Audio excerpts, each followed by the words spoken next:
Hey there everybody, hope you're having a fantastic day and hope everything is going your way. Wow, okay, bars. So for today's video, I kind of just want to get into it immediately, so I'm sorry if it's not just full of jokes like usual. This one is going to be a little bit different today because we're covering something that I honestly thought and hoped that I would never have to cover. Something that I honestly just never expected to even happen at all. It's also something that I pretty much guarantee if you watch commentary channels like mine on a regular basis, you've definitely heard about it. And like me, you're probably pretty disappointed by it. And that thing, as you probably saw in either the thumbnail or the title, is Cody Ko. Oh my god, bro.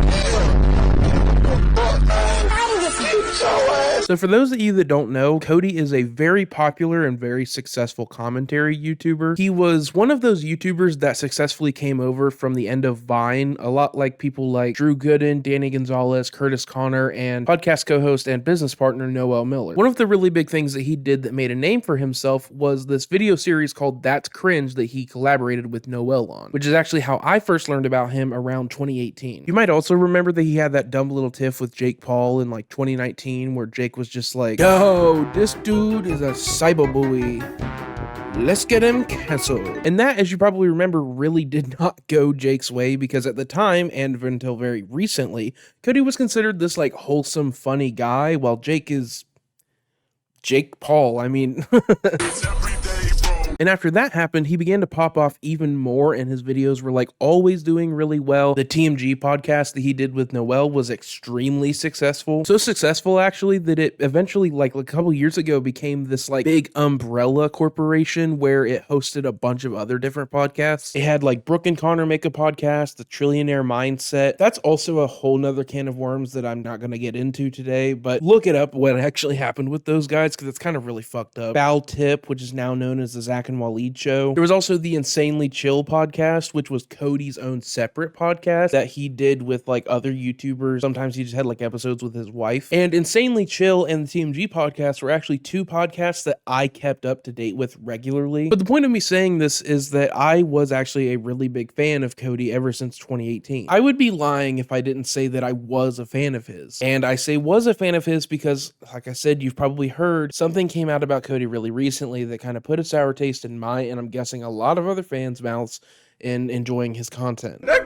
Take this shit no more, man. Now this is the part where we introduce another YouTuber by the name of Tana Mongeau. Now, to be completely honest, I don't know a whole lot about Tana Mongeau. I mean, I'm not really a fan of hers. I did see the video collaboration she did with Cody Ko way back in the day that kind of is part of this story. But from what I really know her from was the iDubbbz content cop that he made on her way back in the day. Now though, when I see that content cop mentioned, I kind of feel cringe about it. I mean, iDubbbz has talked about this too, about how he was like a man in his late 20s who was like bullying a teenager. But again, that's a whole nother can of worms that we're not going to get into today. We're just going to focus on Tana and Cody. Now, I just do want to clarify that when I am talking about these events, I am going to say allegedly. And I want to clarify that because I don't want people to think that I'm saying that I don't believe Tana, because I do. We believe victims here. Sorry if you don't. But I also just like, as low as the possibility may be, on the teensy weensy little off chance that Cody somehow sees this, I don't want to get sued for defamation because I am completely fucking broke. I have no money. I don't make money doing this. Yet, like and subscribe. So anyway, yeah, we're gonna be saying allegedly. Anyway, so moving on. Just for those that don't know, I'm sure you do, but if you don't, I'm just gonna recap the situation really quickly. So about a month ago on Tana's podcast with her friend Brooke, she revealed, I hooked up with Cody Ko when I was 17 and he was 25. And when she talked about this, a lot of other people started to kind of dig into past mentions of this happening. Who's the smallest dick you've ever had sex with?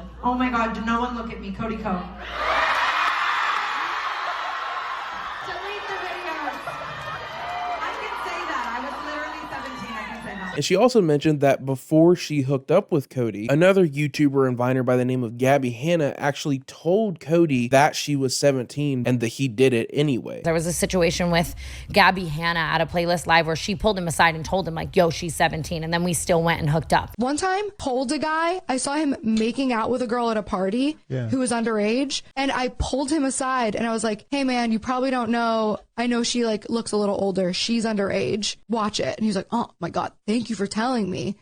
And then he heard that. So this news started to spread around, but nobody in like the large content creator space was really talking about it. But that all eventually changed when another YouTuber by the name of D'Angelo Wallace released a very in-depth and very good, by the way, video about this situation. All right, Cody, let's have an uncomfortable conversation. It was also revealed in this process that Cody was also very good friends and a frat brother of a guy by the name of Colby Leachman. And there were documents that came out from Duke University where Cody and Colby went, that Colby and another student not only R-worded another female student from Duke and drugged her, but they also videotaped it and showed it to other people. According to the documents, there was quite a bit of evidence to this, but nothing happened. He wasn't kicked out of school, he wasn't arrested, nothing. So because of this and the Tana situation, there was kind of a pattern that people were noticing. And then after all this information becomes like pretty big public knowledge, Moist Critical actually makes another video about it. It is a crime. It is a minor. Still, it's bad.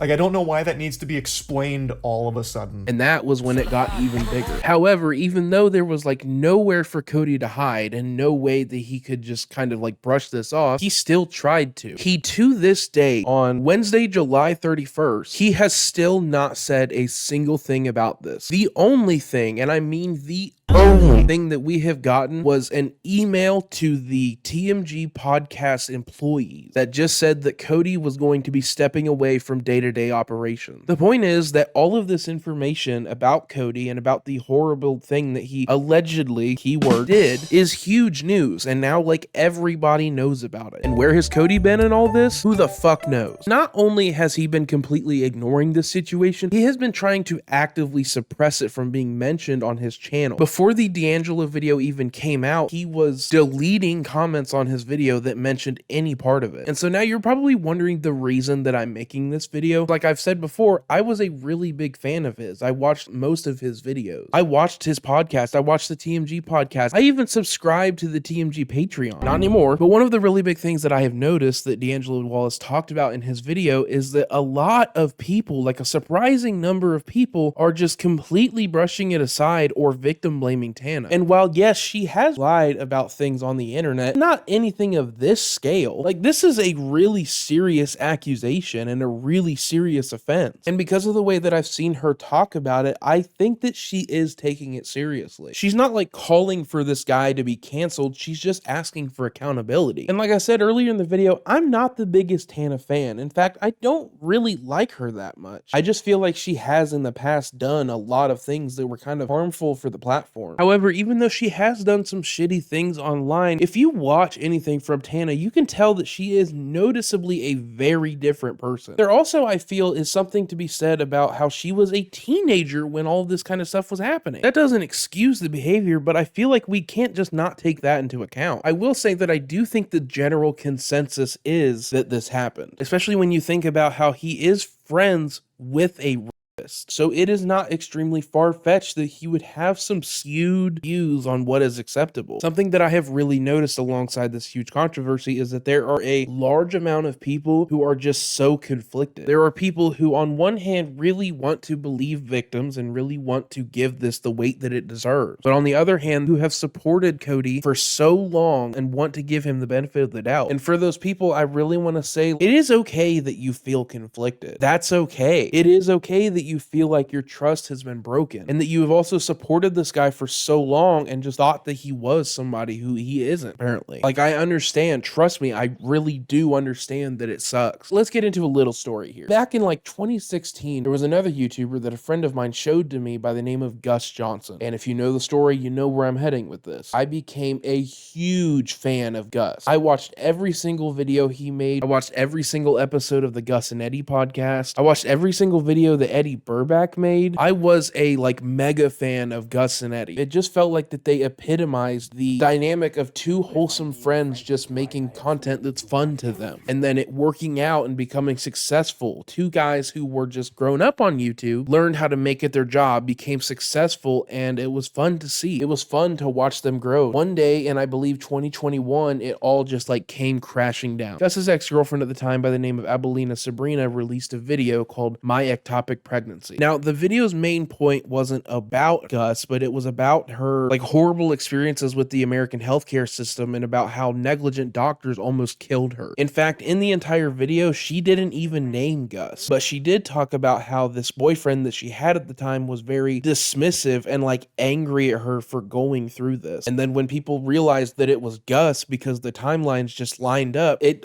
fucked everything. Eddie completely dropped Gus for reasons that we also to this day don't even know, at least not to full extent. Obviously part of it was because of Sabrina, but I believe Eddie said in like a Reddit post that apparently privately Gus treated him horribly, but we're not going to get into like speculation there. Let's move on from that. The podcast that was going strong that we all love just ended in an instant. I just absolutely loved them, and then in an instant it was gone, just completely obliterated. We just found out that he wasn't who he said he was, and that's exactly what's happening with Cody. The point is, I have seen this happen before. Even though it may feel shitty to you, I understand that it's because you have supported this guy for so long, you thought you knew who he was, and then you just learned something horrible, and that you don't really know how to process that. I get it. And it sucks. Another thing that I want to say real quickly before I go is just like, can YouTubers just stop doing horrible, shitty things in general?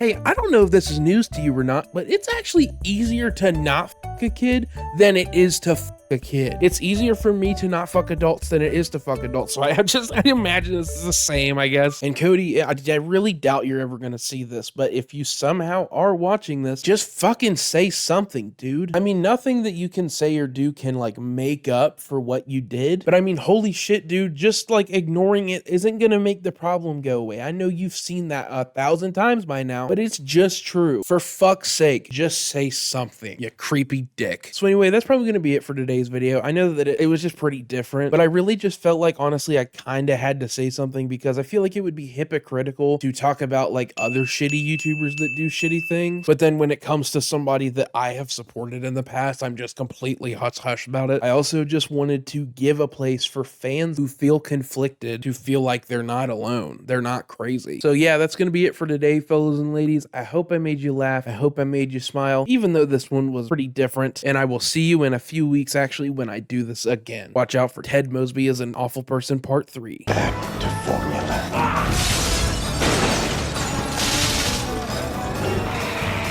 Bye.